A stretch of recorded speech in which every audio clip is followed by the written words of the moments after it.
Hey everybody, welcome to today's video. What I'm going to do today is I'm going to give you a long-term ownership review on my 2014 F-150.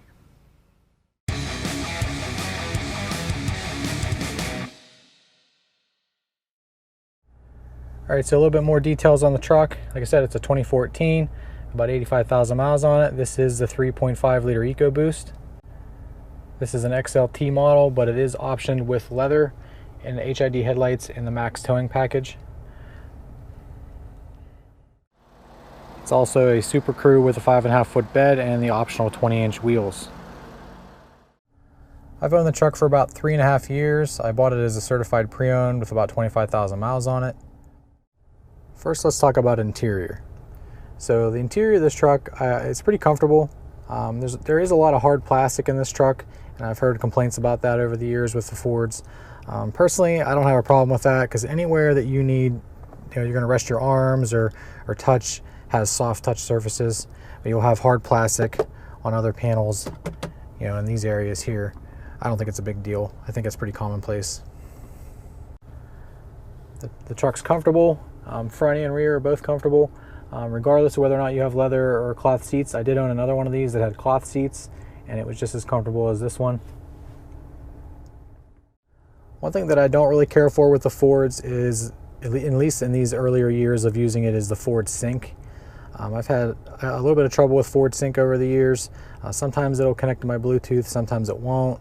It never seems to default to the last source that you were using, whether it was radio or Bluetooth. Particularly Bluetooth, it'll go to the line in, which is the auxiliary port for some reason a lot of the time. It's just a little bit annoying. Another problem I've seen with it is where every once in a while it won't display the song names when I'm using Bluetooth audio. Sometimes it does. It just seems like it's inconsistent and it doesn't always work correctly. There are several 12-volt outlets. There's one up here. There's also one down in here where you also have the USB and auxiliary port connections. There's an additional one down here on the back of this console. I believe if you have a Lariat or possibly an SX4 or above that, you get the different center console that has the floor shifter, and I believe there's an additional one in the console as well. This particular truck doesn't have that. Alright, so another issue that I've had with this truck is problems with the rear defroster. These have a rear defrost located in the rear window. They've been known to have problems with this rear window, and the only way to fix it is to replace the entire rear window. I haven't gotten around to doing that yet. Right now I should still be under warranty for it, but if you look at one of these trucks and it doesn't work, you're looking at several $100s to replace that rear window out of warranty. You can see right here on mine, the light no longer comes on for the rear defrost. My heated mirrors, at least the driver's side, still work. My rear defrost does not. It's not a huge deal to me, especially when I have a cap on the truck like I do, but it's something that I do eventually want to get fixed, and it does seem to be a pretty common problem with these. If you get the trailer towing package, you also get the integrated brake controller. I highly recommend looking for one with that if you do tow a trailer regularly like I do. It will give you, there's feedback up on the dash here for your gain and whether or not your trailer has any faults or anything like that. You can even store different trailers and log the miles on each one of them to keep track of maintenance on your trailers. Alright, so let's talk a little bit about engines. This truck, like I said earlier, has the EcoBoost 3.5 liter. Since this has the max towing package, that's the required engine for that package. There always seems to be a lot of trash talk between 5.0 owners and EcoBoost owners. I haven't owned the 5 liter version of this truck myself. I've owned 2 EcoBoost trucks, and I gotta say I absolutely love the way these tow and run. As far as mileage goes, I don't think the mileage of these is anything spectacular. If you're towing, you're not going to get any better mileage than you do the big V8s. On highway, it's respectable. I mean, I've gotten with this truck over 20. I've seen it's about a mile per gallon loss that I've noticed between this truck and the other one that I had that didn't have the max tow package, because there's a gear difference. This has the 373 ratio where the non-max towing package trucks have a 355. But I've heard a saying, referring to these trucks where you can either eco or you can boost. Basically, if you're in the boost and get on the gas wheel in these trucks, you're gonna get terrible gas mileage. Just no way around it. If you're towing, expect to get bad gas mileage. If you're driving around with no load, baby in the truck, you can get decent gas mileage out of these trucks. I think my other one without the max tow package, I was able to get over 21 in that truck. My average in this truck around town without towing is usually somewhere between 15 and 16 mile per gallon range. And that's calculated. I don't go by the display on the truck. I don't really trust those. I've seen that those read high in the past on other vehicles. So I hand calculate my mileage when I really want to know what I'm getting. As far as towing, I absolutely love the way this truck tows. I tow a 29-foot travel trailer. Its loaded weight's about 8,000 pounds, and the truck does a great job towing that. Now, I get about 6 miles a gallon in the process, but the truck does well. All right, so let's talk about some of the problems I've had with this truck. There haven't really been too many. One problem I have had with this truck is issues with the rear brakes, mostly just the parking brake though. I've had hardware come off of them where the shoe has come apart.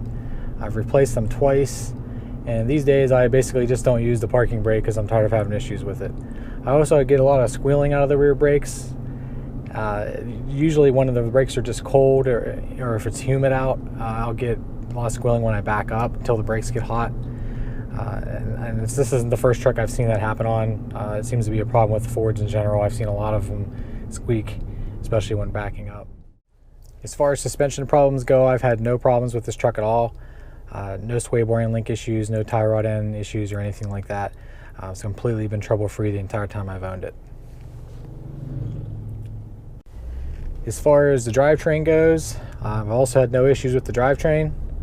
No fluid leaks or anything like that, no problems. This truck's never been into the dealership for repair as long as I've owned it. Now, I think a lot of that's because of maintenance. You'll see guys complaining about timing chain problems or issues with turbos. I think it really comes down to maintaining your truck. Since I work this truck fairly hard, I change oil in it every 5,000 miles, even though the oil change interval is 7,500, and it seems to be paying off for me. As far as any problems with electronics, I mentioned earlier, the issues that I've had with the rear defrost window, just the little quirks that the sync system seems to have. Other than that, I haven't had any other electronics problems with the truck. Everything seems to work just fine. As far as performance goes, I really like how this truck tows. The EcoBoost makes a lot of torque down low, and it definitely shows whenever you start to tow, especially heavy towing. These trucks make something like 420 foot-pounds of torque. And I think it peaks at around 2,000 RPMs or so and carries it pretty flat the rest of the way out. And it's really great for towing. When I tow my travel trailer, it definitely has no trouble doing that. Sometimes I do kind of miss the sound of a V8 engine. That's something you'll hear about these EcoBoost engines. They just don't sound good. It seems like Ford went to pretty great lengths to quiet these trucks down because they know they just don't sound very good. I'm more concerned with performance of my truck than I am how it sounds, so that's kind of one sacrifice that I've been willing to make to have the performance of this engine. I don't really want to get into a debate about which is better, 5.0 or EcoBoost. I think both engines have their pros and cons. For me, I really like the low-end torque of the EcoBoost, and that's why I chose it, because I do tow quite a bit. I do think that they would do a better job at towing heavy loads than the 5.0 does. But there's things about the 5.0 that I like better also, namely the sound, and for me, I just chose to go with the engine with the low-end torque. So as far as what's better, I'll leave that up to you to decide. I think overall, both engines have their pros and cons, but this review is mostly about the truck. It's not really about this particular engine specifically, but as far as the review, I do have to touch on the engine's performance also. So as far as a few things to look out for if you're considering buying one of these trucks, like I mentioned earlier, there's the problem with the rear defroster. Just check and see if that works. Whenever you're looking at the truck, push the button, make sure that light comes on and turns off like it should. If it doesn't, then it means this thing has, the truck you're looking at has an issue with the rear defroster, and it's a pretty expensive fix if it's out of warranty. I'd take a look at the cab corners on these trucks. They're known to rust out, and what that really comes from is the third brake light housing letting water in, and that water runs down inside the cab and lays down in those cab corners and rusts them out. So when I bought this truck, I have already heard about that problem before, and the first thing I did with this truck was I took that third brake light housing off and I sealed it and put it back in. And I've never had any trouble with water or rust or anything down in those cab corners. As far as ride and comfort are concerned, I think these are pretty comfortable trucks. I've driven this on several 6-7 hour trips before, and it's been very comfortable for me. The ride it rides like a truck. It's stiff, but it's not uncomfortable. I think, you might get a better ride quality out of a Dodge with the coil spring rear end, but I think, these are definitely not uncomfortable. If you're looking to buy one of these, and I mean, there's a lot of these out there for sale. Like I said, just look for those few things like the rear defroster issue, rust issues, or anything like that. Just make sure that you find a good, clean truck that's been maintained. Maintenance records are always a plus, especially I think with the EcoBoost. Just make sure that you find a truck that's had regular oil changes, and I really don't see you having a whole lot of problems with one of these. I highly recommend trying to find one with the HID headlight option. Those were only a 2-year option, 2013 and 2014, but it's really a worthwhile option if you can find it. That option was available on XLTs and I believe standard on anything Lariat and above. And I'm really happy that I got that option on this truck. My first truck that I had didn't have that option, and there's definitely a big difference in lighting between the two. Alright guys, that's about all I have for today's video. I hope it was helpful. Like I said, I don't think you can go wrong buying an F-150. I think you should just look for one that's been well maintained and taken care of, and continue to maintain it, and I think it'll be a good truck. Thanks for watching.